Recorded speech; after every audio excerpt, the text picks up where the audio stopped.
Okay, and then we're going to need to take pressure off and try and get it as straight as possible when we install this line.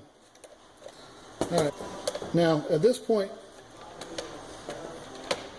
for all the DIY kits, I left these clamps loose enough so it will hold everything in place where it needs to be, but so that you can do final adjustments on the pump.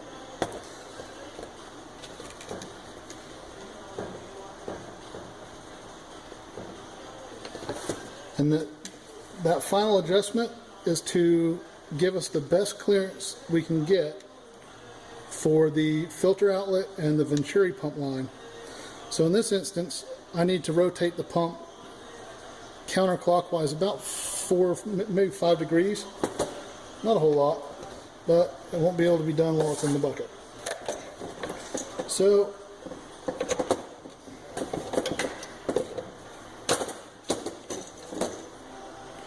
alright, so I need to rotate this count.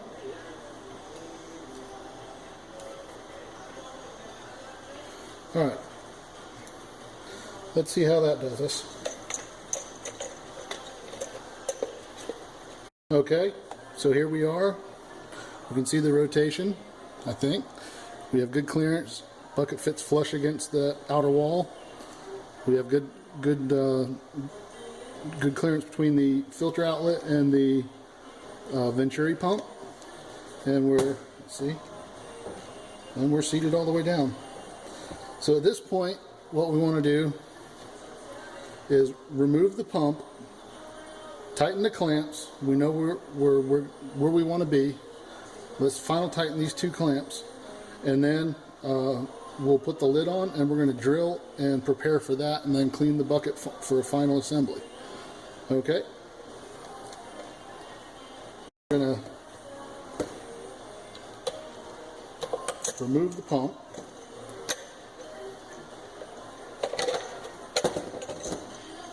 Okay, we know everything's where it needs to be. We're going to take our e85 crimp pliers, and we don't need to over tighten these too much. Remember that we're tightening them onto the outer body of the pump, so we don't want to do any deflection to the outside of the pump. So just a little bit goes a long way. It's already pretty snug.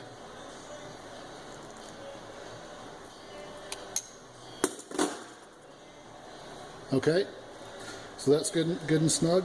So what we're going to do now is we're going to set the pump aside, and we're going to focus on getting the lid prepared for attachment.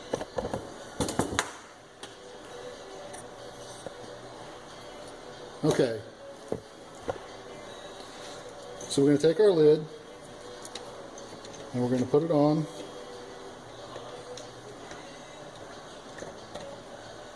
And it's got alignment tabs to make sure everything goes back in place. Okay, so what we're going to do is we're going to use 3 nylon ties to hold everything in place.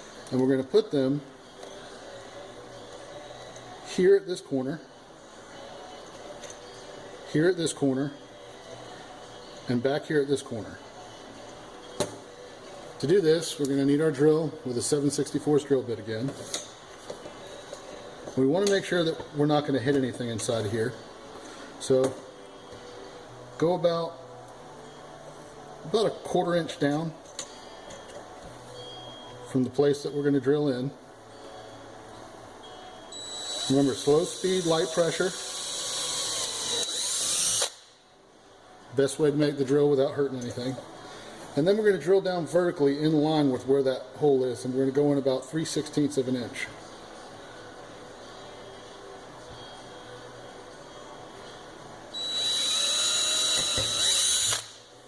Okay, and we're going to repeat that for these 3 places here.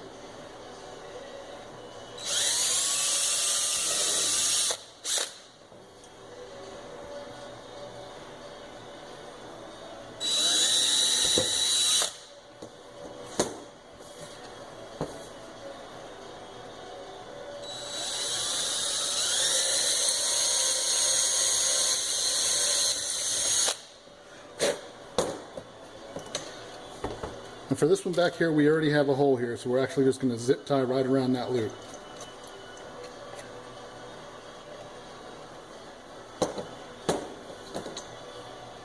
We're drilled.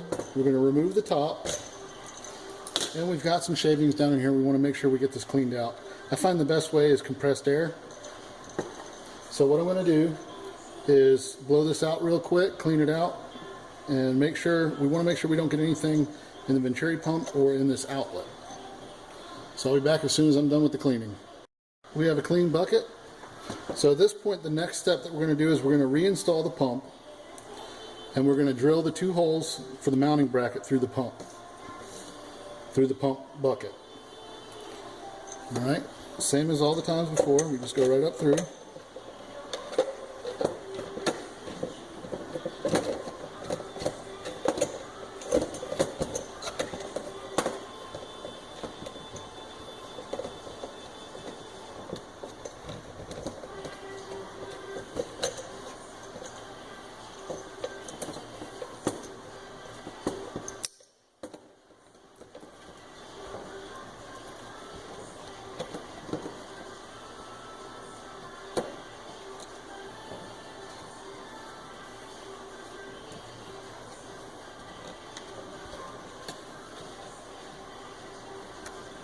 Okay, so we've got everything in here. Now what I like to do is I actually use a set of vice grips to hold this in place. It sure does make life simpler if you have a pair of long needle nose vice grips. Clamp it down, and that way when you're drilling, you don't have to worry about holding everything, and you can concentrate on what you're trying to accomplish. So I'm going to grab those real quick and get them clamped up and show you what it looks like. Okay, so we're back. I've got my needle nose vice grips. Just down. Now we don't need to pry really hard. You should just be able to put them on a loose setting. We don't want it to move around. We want it to be held firm in place, but we don't want to crack anything. So use your feel. If it feels like you're having to squeeze too hard to get in the lock, that's too much. All right.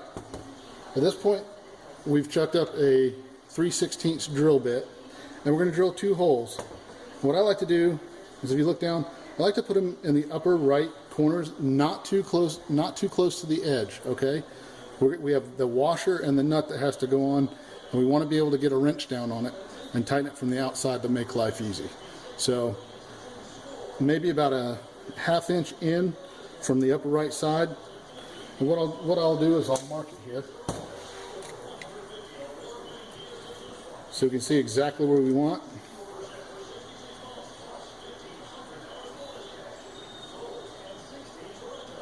That should give us plenty of room. You can see about how far over from the edge I am. That should give us plenty of room to get a box end wrench down in here and get on the nut, so we can use the Allen head to screw this fastener from the outside. And the same thing on the other side.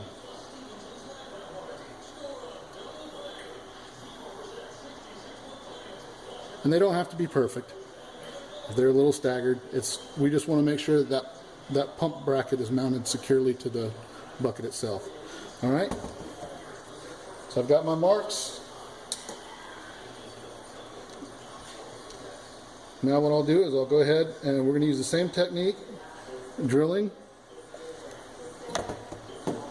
I'm going to set this down so I don't hurt anything. And remember that we have, objects behind where we're drilling, so that light pressure and slow speed is pretty important here.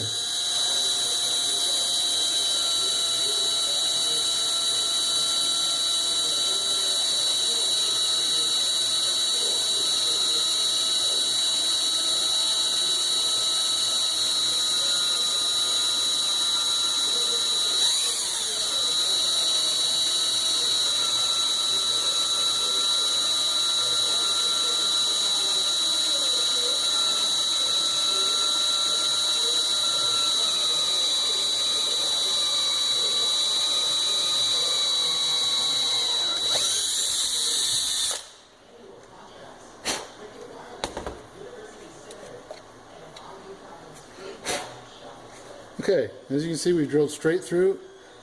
Important, what I like to do at this point is, it should be a snug fit. I like to put the fastener through just so it holds the alignment while we drill the other hole.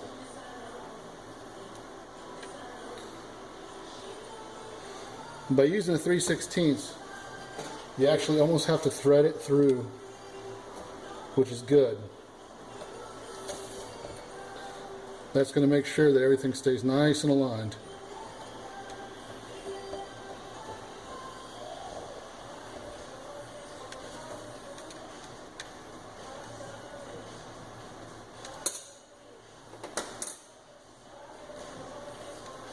Okay?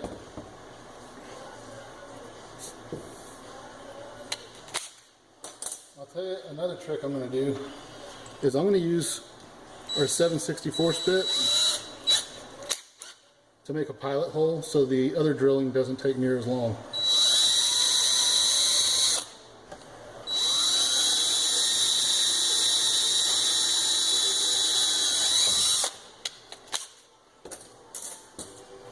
And then we'll switch back over to our 3/16, which should significantly quicker.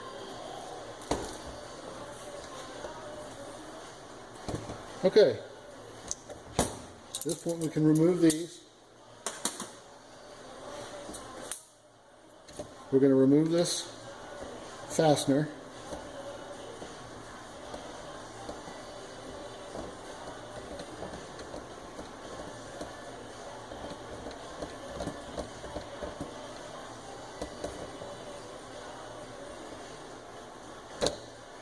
Okay, set those aside, don't lose them. And one more time for cleaning it all out.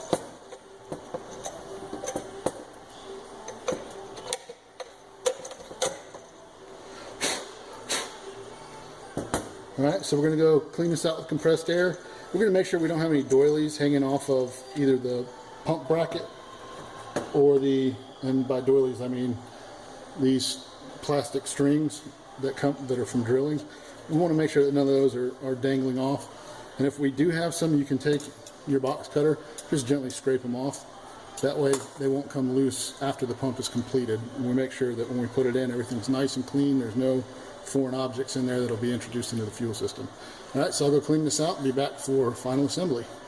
Alright, so we're all cleaned out, as you can see. No doilies. And we're going to go ahead and final assemble this guy.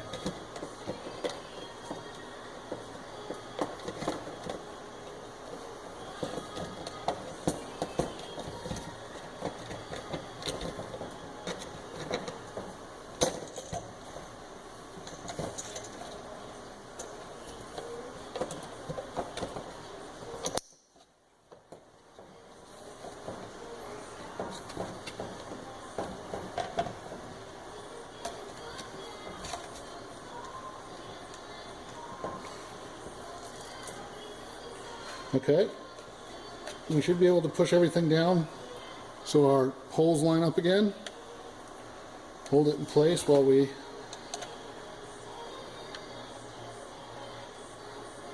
now to make this easier, I like to go through, penetrate the pump bucket by just enough for the washer to fit on top of, and then slide the nut down and screw into the nut. Makes life a whole lot simpler. So we'll get both of these put on.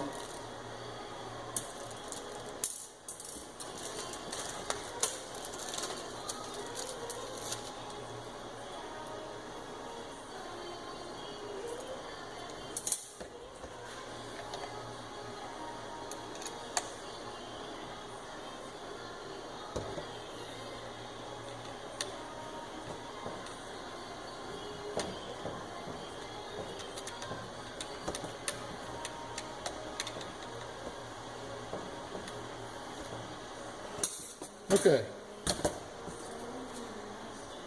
Now for putting these on, what I like to do, you'll notice that the washer, when you look at it, has a beveled edge. We want to put it on so the beveled edge is against the plastic.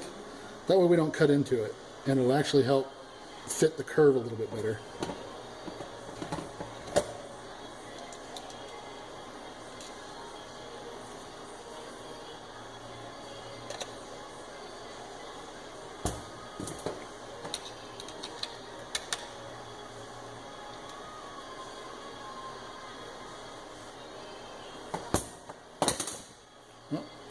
Okay, so you can see I've got that, so it's just sticking up past the washer a little bit.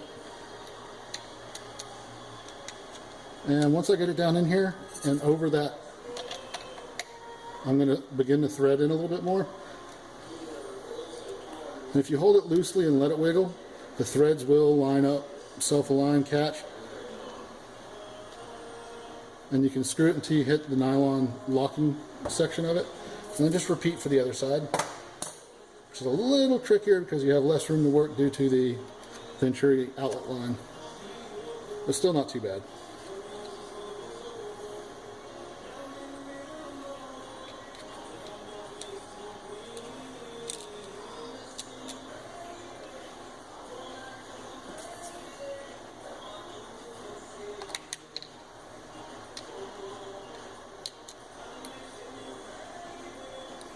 I don't know if you can see what I'm doing here. Let me see if I can.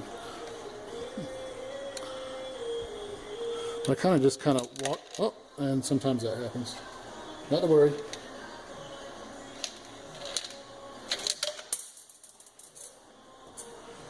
Rinse and repeat. But if I kind of walk it up, I can get it to, there we go.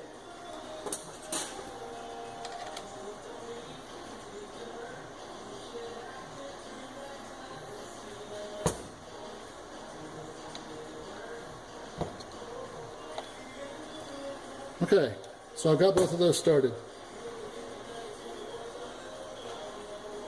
Now we're going to need our, these nuts are a 3/8. I don't know if you can see that.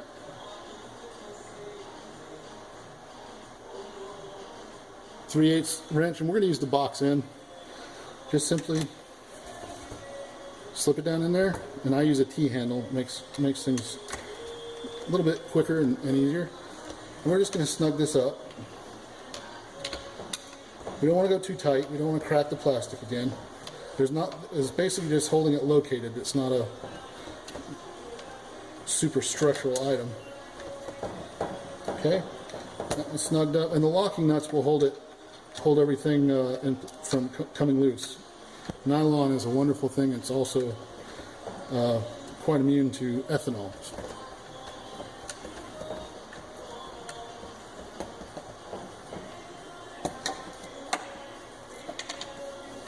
Now when I say snug, I mean literally. I use 2 fingers, and I don't want to have to strain those 2 fingers to snug it up. Okay, you can see we're nice and firmly mounted. That's not going anywhere. We've got good clearance on everything. We've got our line on. We've got our filter in, fully seated on the floor of the pump. Can't come loose. It's bent up. Everything looks good. Venturi's in. It's tied down. Starting to look like something here, guys. Okay, the next thing that we're going to do is we're going to work on trowel fitting the top. Before we make any final connections with this, we want to make sure that we get our wiring harness here situated and squared away. So we're going to go over that in just a minute. So I'll show you how the top is going to go on. And for now, we're going to put that through here. It's a little tricky because we have to go over this, and you can see, but this is how it goes, kind of through here, and then this tab, if it's still intact from disassembling the pump top, is a little bit of a fit. You have to kind of help it along and get it through and over.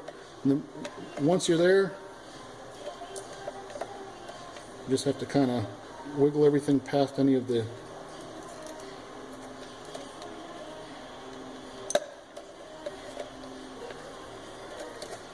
and sorry, I keep pulling it away from the camera. It's sometimes a little difficult. Okay, so we're in here, and then line everything up and drop it down. The wiring harness will go through the same spot that it came out of. And once we've got that,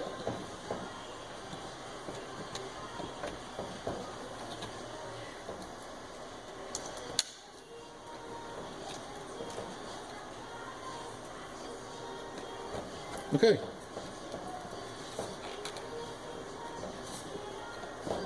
So as you can see, we're in place. We've got our clearance for our fitting to go on and clears the fuel level sender. We're going to take a look at our wiring harness here. And when we make these splice connections on the wiring harness, I like to make sure that they're staggered. That way, in the event that anything happens or they get abraded, you don't have the two crimped metal contact points anywhere where they could touch each other or ground on something metal and close the circuit or create an arc. That would be bad. So we're going to make sure that when we do this, we stagger everything and for safety. Okay? So I'll pause this here and get all my electrical equipment over here and show you what we're going to need to do that.